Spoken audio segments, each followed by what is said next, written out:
Hola, hola, hola, ¿qué tal a todos? Un saludo fraternal de tu amigo y hermano Radamés Caraballo en una entrega más de nuestro programa Punto de Reflexión.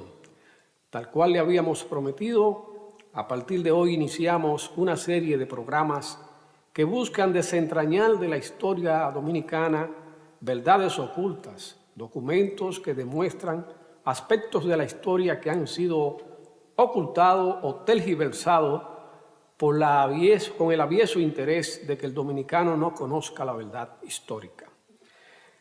Suele decirse que el tiempo lo cura o lo borra todo, y casi se impone un elemento cultural entre los dominicanos, el sufrir de amnesia colectiva sobre el porqué de sus desgracias y de sus perpetradores. Sin embargo, es bueno y hasta saludable para nuestra conciencia nacional destacar algunos aspectos del porqué y cómo se produce o induce esa especie de amnesia colectiva, esa especie de olvido de las cosas. Investigaciones puntuales realizadas por el profesor, historiador, ciudadano ejemplar y reconocido activista revolucionario, por cierto, ido a destiempo, el profesor Juan Mariñez, esclarecen en el contexto histórico cómo y por qué los dominicanos cultivaron un odio profundo contra la Iglesia Católica y los esfuerzos de ésta por ocultar y sepultar en lo más profundo de la memoria histórica esos hechos. El profesor Juan Mariñez nos dejó un legado histórico imposible de no tomar en cuenta. Una obra magistral llamada Origen y Desarrollo de la Nación Dominicana. Una obra magistral que vamos a usar como base de sustentación para nuestros programas. El odio de la nación dominicana a la Iglesia Católica se desarrolló a todo lo largo del siglo XVII y parte del siglo XVIII.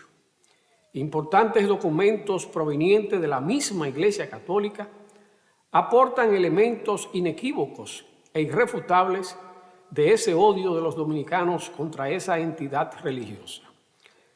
Nuestros lectores y seguidores y radioescuchas deben tomar como referencia comparativa el lenguaje de una parte del pueblo español que todavía en sus imprecaciones, en sus lenguajes coloquiales, dicen, y aquí voy a citar, así hablan los españoles con respecto a su creyentismo: me cago en la hostia, me cago en la puta madre de Dios. E incluso usan otras expresiones que dentro del argot cristiano pues lo califican de blasfemias. Estos son los testimonios de las tensiones extremas que alcanzaron en determinados momentos las contradicciones del pueblo español y la Iglesia Católica en España. Estando consciente que hasta ese momento ningún dominicano se ha atrevido a destacar el inmenso odio de la nación dominicana a la Iglesia Católica, es necesario que el lector, que nuestros seguidores en las redes sociales, sorprendidos por esta realidad desenterrada de los archivos, serenamente nos acompañen primero en el proceso de entierro de esa realidad histórica y luego con los documentos que hemos copiado con sus respectivas fuentes, participen de esta exhumación y necropsia que contribuye al insólito descubrimiento de la historia de la nación dominicana.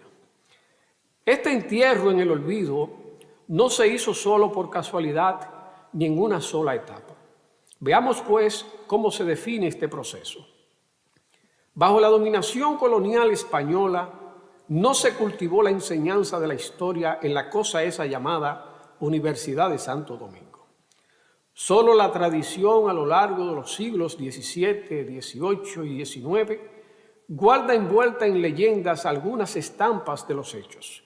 Con el movimiento revolucionario desarrollado después del triunfo de la guerra contra la anexión a España, se vuelve a enfocar el estudio de la colonia española desde el ángulo de la madrastra cruel, enemiga de nuestras libertades. La primera etapa del trabajo para sepultar la realidad de la dominación teocrático-colonial española se llevó a cabo en la segunda mitad del siglo XIX y consistió en una labor de manipulación de la historia y asalto subrepticio al Estado dominicano para desde dentro operar en el plano de la enseñanza escolar y universitaria. La manipulación de la historia dominicana fue obra de un equipo de inquisidores modernos encabezado por el corrupto e inescrupuloso obispo Fernando Arturo Meriño, que impuso la versión de la Iglesia Católica, Apostólica y Romana a toda la historia colonial y republicana en el libro titulado Historia de Santo Domingo, firmado por José Gabriel García. Esta obra fue puesta como material educativo en las escuelas dominicanas mientras se expulsaba del país a Eugenio María de Hostos y se perseguía a sus discípulos de las escuelas positivistas laicas. En una guerra bien definida en el terreno ideológico, fueron perseguidos no solamente con la expulsión de Eugenio María de Hostos, sino a sus discípulos en esas escuelas. Las victorias sobre los anexionistas españoles y las tentativas de anexión a los Estados Unidos de Norteamérica en apenas 10 años, estamos hablando del año 1861 hasta 1871, habían colocado a la nación dominicana en la condición histórica de vanguardia, de faro de luz y guía de los movimientos revolucionarios anticolonialistas en las Antillas. La tarea más urgente de las fuerzas del colonialismo consiste en hacer fracasar la lucha anticolonialista del pueblo dominicano. Por tanto, la lucha en el terreno ideológico, en el mundo de la cultura, de la historia, de la ciencia, requería de todos los medios posibles, desde adentro. De ahí, la alianza entre el obispo católico Fernando Arturo Meriño con el general Ulises Serop, el famoso Lilis, un negro lleno de complejos de todo tipo, enemigo de la ciencia y de la cultura y presa fácil de la manipulación del prelado católico. En esos momentos estaba en juego el futuro de la República Dominicana como país independiente, abierto a la ciencia y al desarrollo de las fuerzas productivas para proporcionar felicidad a la mayoría de la población, o bien volver al cabo de decenas de años a ser miserables habitantes de una República Dominicana por las grandes potencias colonialistas, donde la vieja Iglesia Católica jugara su viejo papel a favor de la opresión y la explotación. Esta primera etapa encontró una seria resistencia de una parte de la intelectualidad dominicana. Como parte de esa resistencia están los trabajos de investigación de Américo Lugo y de Máximo Cosco en los archivos de España, Francia e Inglaterra. Estos intelectuales tienen el mérito innegable de haber copiado durante años documentos sin los cuales no fuera posible responder las tergiversaciones y manipulaciones con documentos ocultados y secuestrados por la Iglesia Católica y la intelectual pusilánime que le servía. La segunda etapa no ha concluido. Se inició con la firma del concordato entre el déspota Rafael Leónidas Trujillo y el Papa Pío XII en el año 1954. A partir de entonces, la Iglesia Católica, apoyándose en las prácticas represivas del tirano Trujillo, logró masificar la celebración de sacramentos. La confesión y comunión se impusieron mediante presiones sobre guardias, policías, en los cuarteles y a los presos en las cárceles. Así también a los enfermos que eran parte de los hospitales públicos. Decenas de miles de niños se vieron forzados al sacramento del bautismo para ser aceptados en las escuelas públicas, donde la catequesis católica adquirió rango de asignatura. La Iglesia Católica, dueña y señora del sistema educativo, forzó e impuso la eliminación de autores laicos, así como la práctica de laboratorio que habían sido conquistadas en el movimiento democrático y de los educadores ostosianos. Cientos de iglesias y capillas han sido construidas con recursos del Estado dominicano.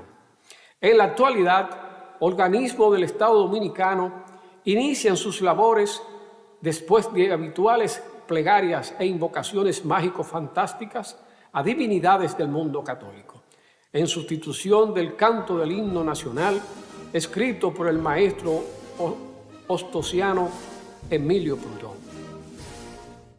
Hasta ahí podemos enfocarnos en cómo ha sido la manipulación, cuáles recursos se usaron, cuáles medidas se tomaron para no solamente ocultar, sino también manipular, tergiversar, imponer. Y sobre todo, como dije, ese acuerdo del dictador Leonidas Trujillo con la Iglesia Católica, ese concordato firmado, fue lo que selló las bases de la manipulación mediante la represión. Pero, sin embargo, a todo esto hay documentos que demuestran que sí existía un odio rampante de la nación dominicana contra la Iglesia Católica, y a continuación lo vamos a detallar aquí.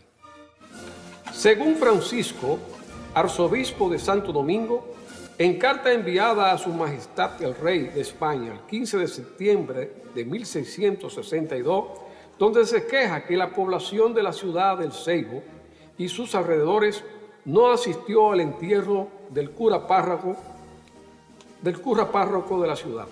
Este boletín lo pueden encontrar en el Archivo General de la Nación, enmarcado con el número 3637 en su página 388. O sea, estamos dando fuentes para que entiendan que no estamos inventando nada. Solo asistieron a ese entierro, según esta carta que es un testimonio irrefutable e inequívoco, una mujer y los dos hombres que lo sepultarían. Quien conoce a los dominicanos y a los ceibanos en particular, sabe que hay una irrefrenable tendencia a perdonar a los difuntos y hasta encontrarles cualidades positivas. Algunas veces tenían buen corazón, decían ellos.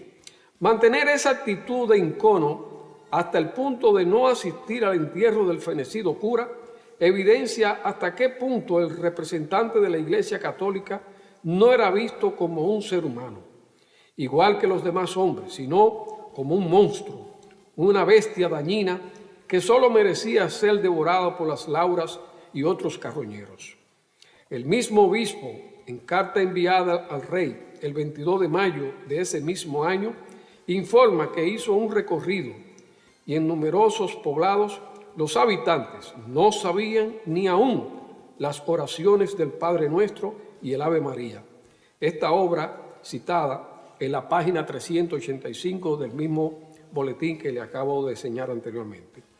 Ese obispo de la orden de los franciscanos, en rechazo a los dominicanos hacia la Iglesia Católica, recurrió a diferentes ardides para atraer a la población y hacerse el simpático. Por ejemplo, en septiembre de 1662 escribió al rey para informarle que envió una carta a los esclavos fugitivos que habitan la Sierra del Maniel, ofreciéndoles libertad y posibilidad de vivir en otros lugares dentro de la isla.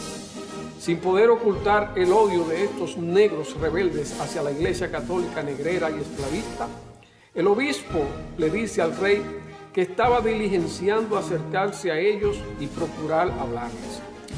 Y concluye con esta significativa expresión: esto importa, Señor, al servicio de Dios. Esto búsquenlo en la página 386 de la obra citada. Está claro que el obispo no se atrevía a poner los pies en la zona liberada por los combatientes antiesclavistas, y por esto es que se limita a enviar emisarios con promesas atractivas y seductoras. Así como prometía libertad a los negros alzados en la Sierra del Maniel, que eran más de 2.000 según las informaciones de sus espías, el obispo Francisco trataba de hacerse el simpático con los heroicos combatientes que derrotaron al poderoso ejército invasor inglés dirigido por Penn y Venables. En este caso, petición de dinero en efectivo. 7 años después, los combates, como premios por las acciones heroicas y compensaciones a las hijas y viudas de los caídos en el campo del honor. Esta obra citada está en la página 384. A pesar de las necesidades materiales y niveles de miseria en que vivían estos criollos, el esfuerzo por atraerlos era tan o más difícil que con los negros alzados, pues la Iglesia Católica había provocado una gran indignación en estos patriotas por la persecución política e ideológica contra el gobierno de Francisco Montemayor y Cuenca, el organizador de la lucha popular contra los invasores ingleses y franceses. Este personaje excepcional, capaz de movilizar a los negros libres y esclavos, así como a los mulatos, sobre el grave peligro que representaba el triunfo de los esclavistas ingleses, porque se apoderarían de ellos y los venderían en otras colonias. La Iglesia Católica lo excomulgó después de acusarlo ante el rey de ser un joven inexperto y una persona de viles licenciaturas. Inexperto entre comillas, porque no fue más que un acto de injusticia de parte de la Iglesia Católica. Las trapacerías y engañifas del obispo Fernando dieron frutos. Logró bautizar 200 negros esclavos, aunque la misma carta donde habla de sus hazañas reconoce que muchos son rudos, para ser catequizados. No entienden nuestra lengua. Véase esta carta para confirmación de nuestros oyentes, del 12 de agosto de 1662, en esa obra citada en la página 384. Esos 200 negros esclavos eran parte de un cargamento traído directamente del África, pues los esclavistas no estaban en condiciones de establecer la esclavitud de los negros alzados en el Maniel, ni tampoco de los que habían conquistado su libertad mediante la lucha y habían sido asentados en zonas de negros horros. En verdad que el siglo XVII fue radicalmente anticatólico en el país dominicano. Si ponderamos la carta firmada por frailes jesuitas en el 1677, cuando cuenta de la forma en que fue apedreado el obispo católico Juan Escalante. Si esta carta nos llena de sorpresa, 3 siglos y medio después de haber sido redactada, los hechos en sí consternaron a toda Europa y el mundo católico cuando los marinos, viajeros y comerciantes, testigos de esta acción sin precedentes, lo llevaron a los oídos de sus contertulios en los diferentes puertos donde llegaron.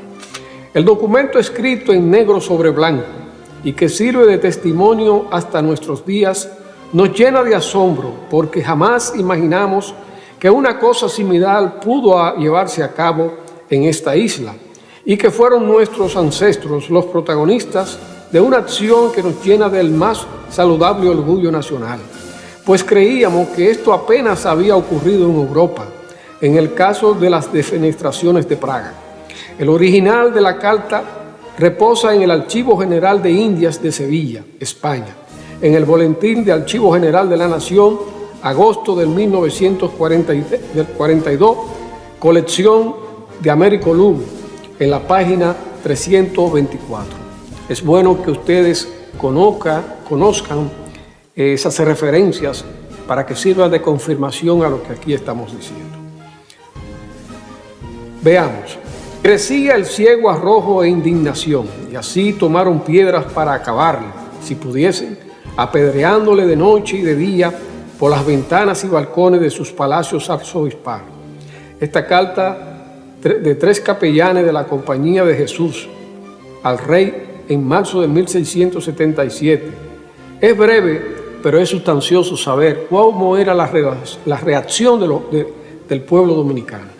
El gobernador tuvo que darle protección militar hasta el barco que lo sacó del país. La población desafiaba con su accionar cualquier excomunión o castigo divino de la superchería católica. En esta acción de apedrear de día y de noche por las ventanas y balcones del Palacio Arzobispal se manifestaba el profundo rencor de todo un pueblo víctima de las crueldades y genocidios de la criminal y parasitaria Iglesia Católica.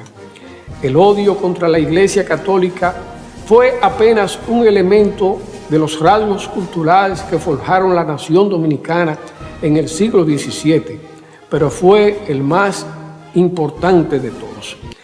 Debo señalarle que precisamente ahí es donde se sincroniza la verdadera historia, los verdaderos hechos, aquellos que fueron ocultados y muchos que fueron aviesamente tergiversados por esta infame Iglesia Católica. Puede decirse que sin este rasgo los demás no hubiesen tenido posibilidad de existir y por tanto este testimonio del 1605 se hubiera consumado totalmente. Imagínense un solo instante la gran masa de negros esclavos convertidos a catequizados en cristianismo. No hubiese habido alzamiento contra la esclavitud, pues las luchas antiesclavistas eran una rebelión contra el mismo Dios cristiano que dispuso la esclavitud, según podemos leer en la epístola a los Efesios, capítulo 4, número. Hubiesen habido esfuerzo para producir y comercializar con las naciones rivales de España, porque con esto se pecaba contra el Dios cristiano, que estaba según la epístola a los Romanos, capítulo 13, que hay que obedecer a los gobernantes como si fuera al mismo Dios, pues ellos fueron puestos por Dios para gobernar a los pueblos y estos tienen que obedecer, respetar las leyes y disposiciones de sus gobernantes. No hubiese habido lucha para alcanzar mejores condiciones de vida, vestir mejor, ser libre de disponer del fruto del trabajo, pues el cristianismo debe buscar el reino de Dios y su justicia, y todo lo demás vendrá por añadidura. Es decir, que no es en este mundo que se puede y se debe alcanzar la felicidad, sino en el más allá, en la vida eterna. Todo esto no impide que los esclavistas cristianos, apoyados por este mismo Dios que los hizo a ellos esclavistas, no desperdicien la oportunidad de alcanzar el paraíso aquí, en este mundo, y para alcanzar sus metas no vacilan en matar y esclavizar, y con el apoyo de su Dios robar el fruto del trabajo ajeno. Gracias a este odio y rechazo a la Iglesia Católica, la lucha por la libertad individual, por la libertad de comercio, por el derecho a disponer de sí mismo como conglomerado, como comunidad de intereses económicos, sociales, fueron el alma indestructible de la nación dominicana. Es aquí un testimonio fundamental en esta primera parte para confirmar todo lo contrario a lo que se vierte a través de la desinformación, a través de la manipulación, a través de la ocultación de los documentos. El pueblo dominicano tenía una posición de principio en defensa de sus derechos fundamentales, en defensa de su libertad, en defensa de su derecho a ser feliz con su trabajo, con su esfuerzo, con sus sacrificios. Continuará.